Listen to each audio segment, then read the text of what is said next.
राजा उसके वचन सुनकर बड़ा प्रसन्न और कहने लगा, हे स्वामी, मेरा नाश अब नहीं होगा। हे कृपा निधान प्रभु, आपकी कृपा से मेरा सब समय कल्याण होगा।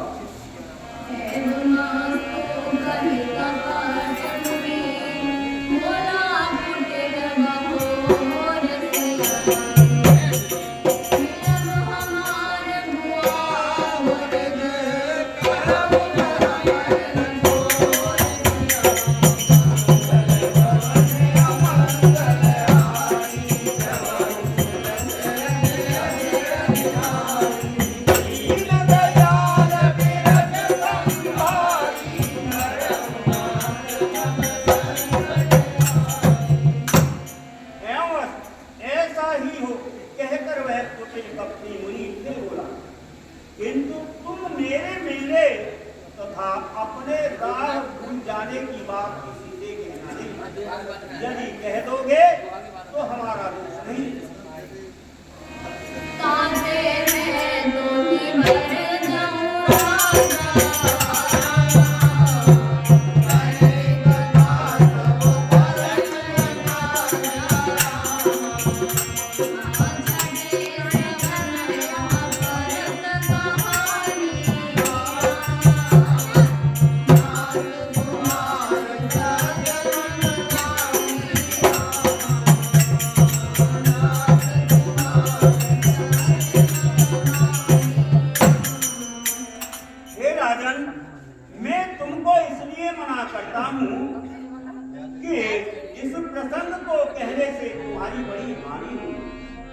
छठे कान में ये बात पढ़ते ही तुम्हारा नाश हो जाएगा।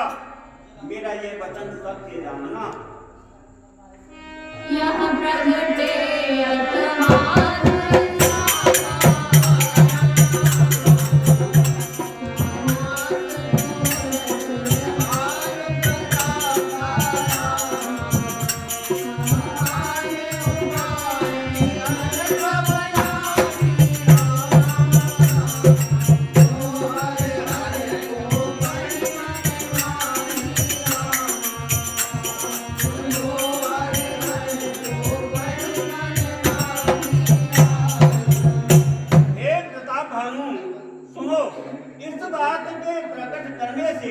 अथवा ब्राह्मणों के साथ से तुम्हारा नाश होगा।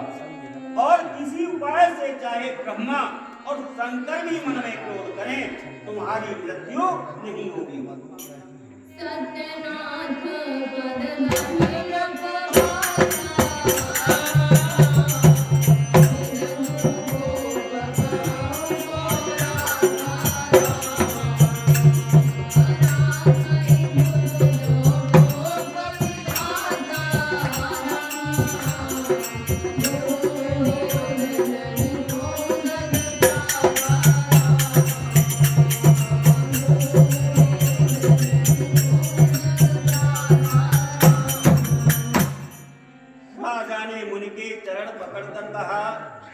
हे स्वामी, सत्य ही है। ब्राह्मण और गुरु के क्रोध से कहिए कौन रक्षा कर सकता है। यदि ब्रह्मा भी क्रोध करे तो गुरु बचा देते हैं, पर गुरु से विरोध करने पर जगत में कोई भी बचाने वाला नहीं है।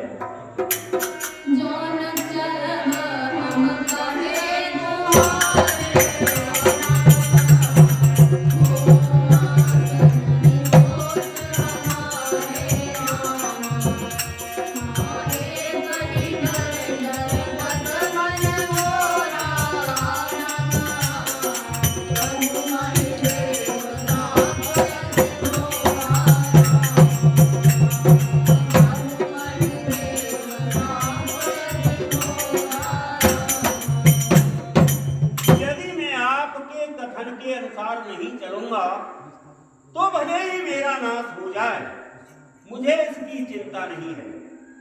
मेरा मन तो हे प्रभु केवल एक ही डर से डर रहा है कि ब्राह्मणों का साथ बड़ा भयानक होता है।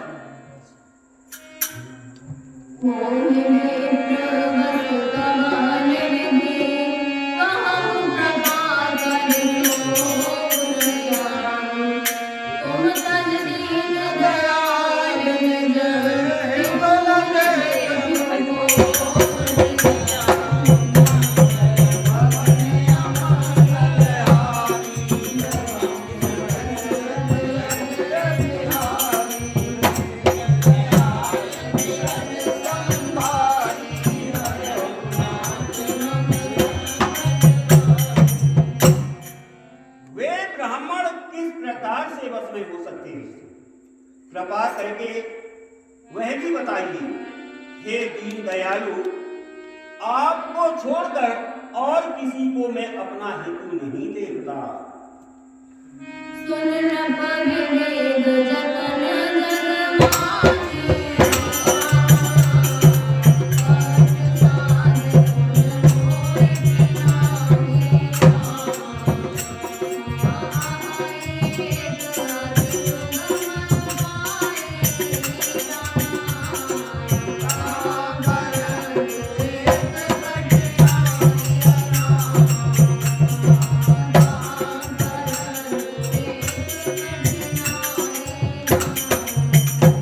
तपस्वी ने कहा, हे राजन सुनो, संसार में उपाय तो बहुत हैं, पर वे कष्ट साध्य हैं, यानी बड़ी कठिनता से बनने में आते हैं, और इस पर भी सिद्ध हो या न हो उनकी सफलता निश्चित नहीं है।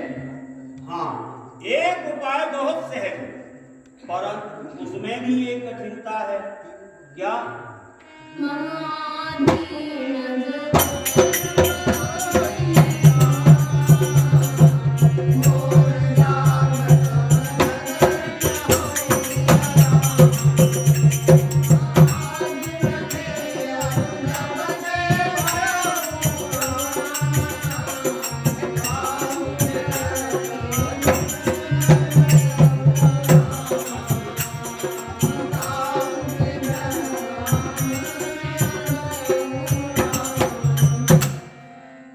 राजन, वह युक्ति तो मेरे हाथ है, पर मेरा जाना तुम्हारे नगर में हो नहीं सकता।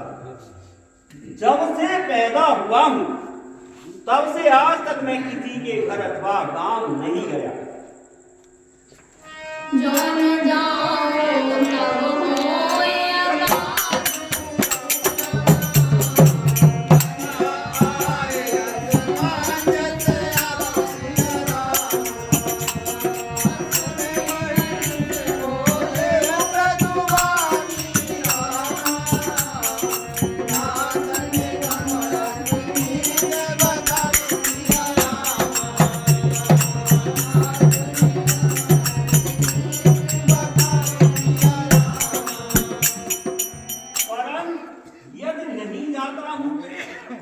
तो तुम्हारा काम बिगड़ता है। और यह बड़ा असमंजस आता है। यह सुंदर राजा कोमल वाणी से बोला, हे नाथ, वेदों में ऐसी नीति कही है कि बड़े स्नेह लगन कर करनी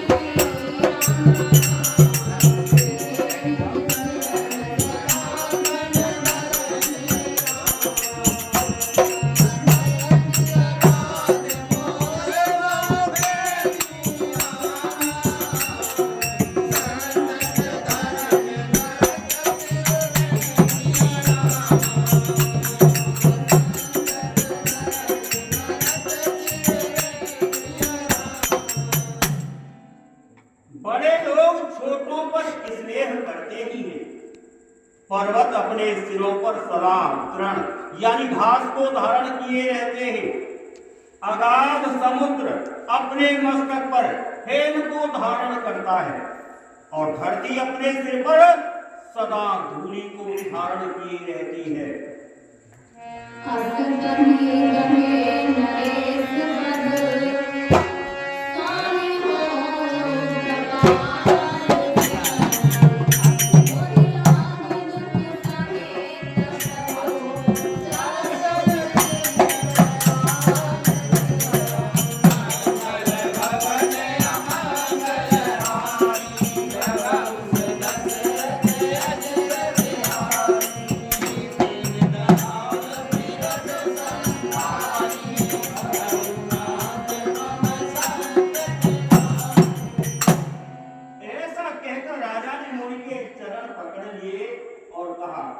हे स्वामी, कृपा कीजिए, आप संत हैं, दीन दयालु हैं, अतः हे प्रभु, मेरे लिए इतना कष्ट अवश्य चाहिए। जाने न कहीं आप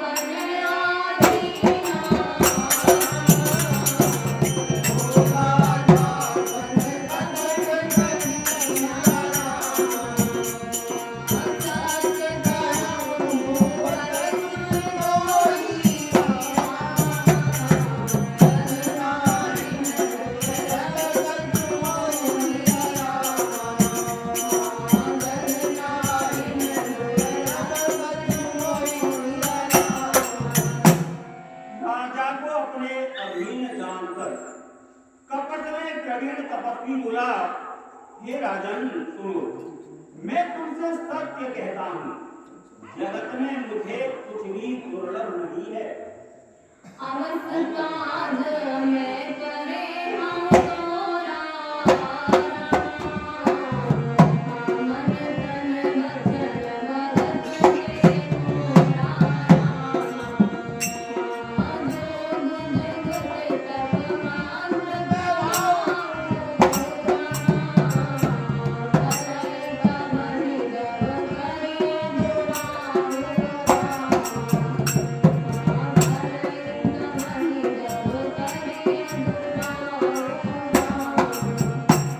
मैं तुम्हारा काम अवश्य करूंगा, क्योंकि तुम मन, वाणी और शरीर यानी तीनों से मेरे भक्त हो।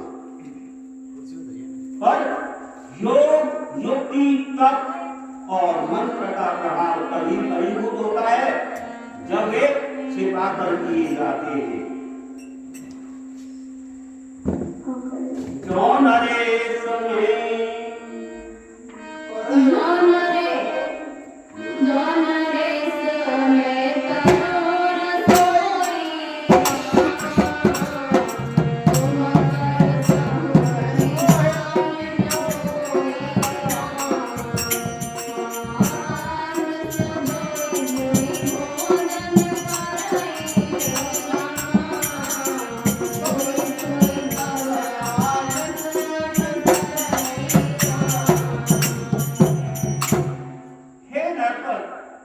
मैं यदि रसोई बनाऊं और तुम उसे परोसो और मुझे कोई जानने न पावे, तो उस अन्न को जो जो खाएगा सो सो तुम्हारा आज्ञाकारी बन जाएगा।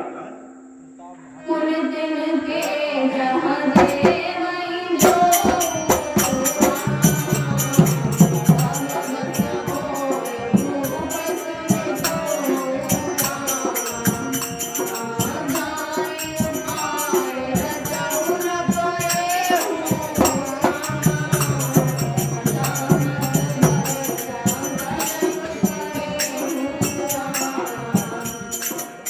यही नहीं, उन भोजन करने वालों के घर में जो कोई भोजन करेगा, हे राजन सुनो, वह भी तुम्हारे अधीन हो जाएगा।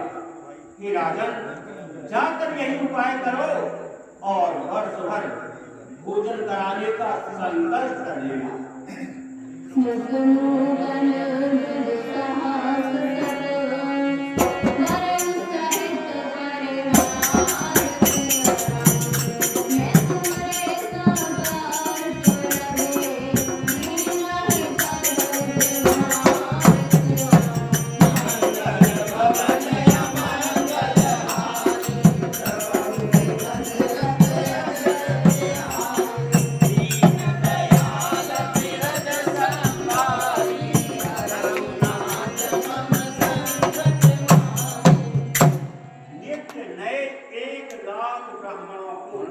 कुटुंब सहित निमंत्रित करना।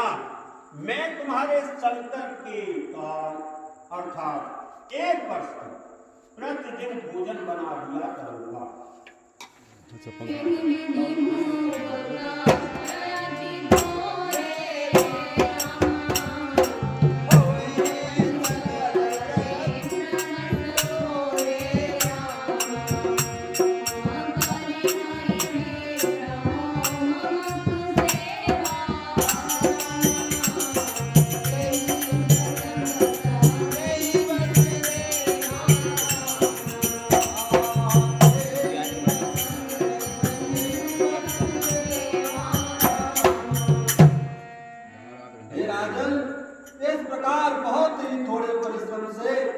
सब ब्राह्मण तुम्हारे बस में हो जाएंगे।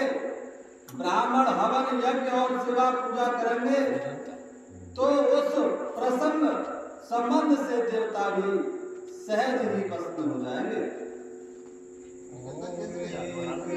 और एक दिन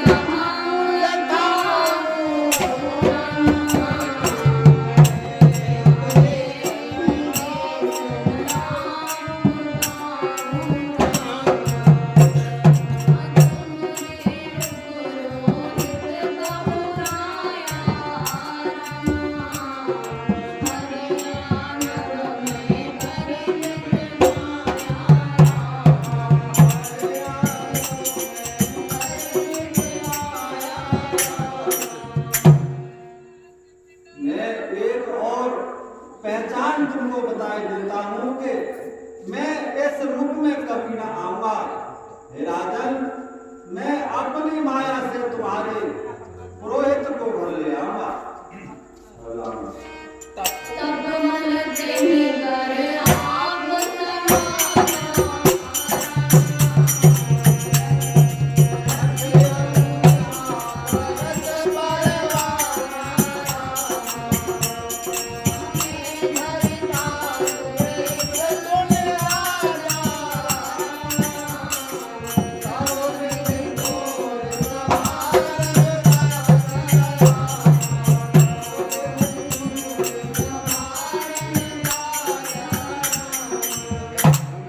अपने बल से उसे अपने समान बनाकर 1 वर्ष तक यहाँ रखूंगा। और हे राजन, सुनो, मैं उसका रूप बनाकर सब प्रकार से तुम्हारा काम शुरू करूंगा। ज्ञान से बहुत हे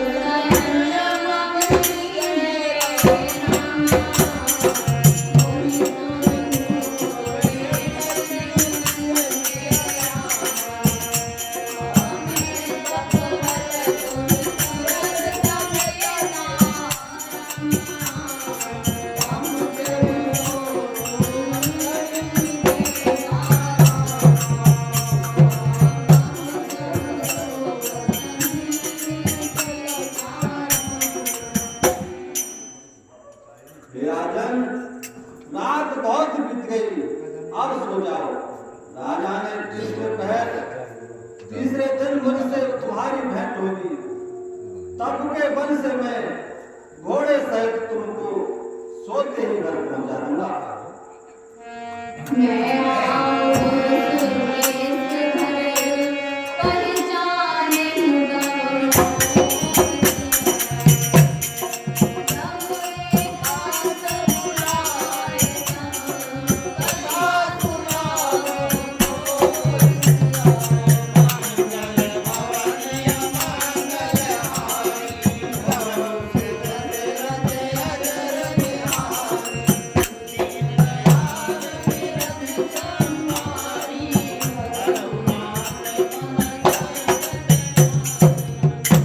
मैं वही पुरोहित का वेश बनाकर आऊंगा।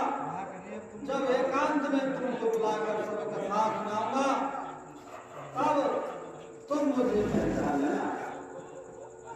शरण की नलक आय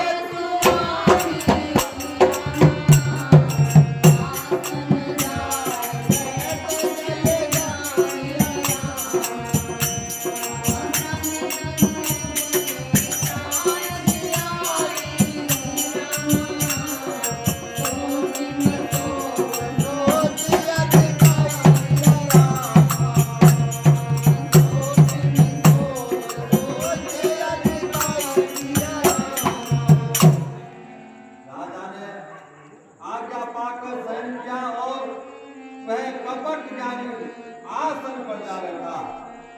राजा थका था, उसे बहुत गहरी नींद आ गई, पर वह कपटी कैसे सोता, उसे तो बहुत चिंता हो रही थी। काल के तुम्हें करता है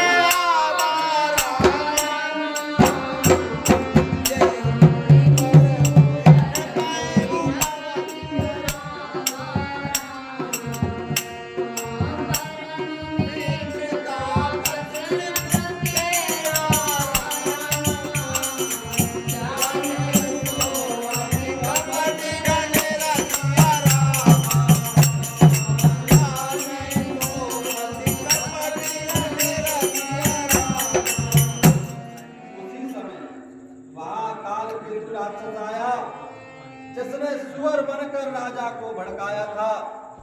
वह तपस्वी राजा का बड़ा मित्र था और खूब छल प्रपंच जानता था।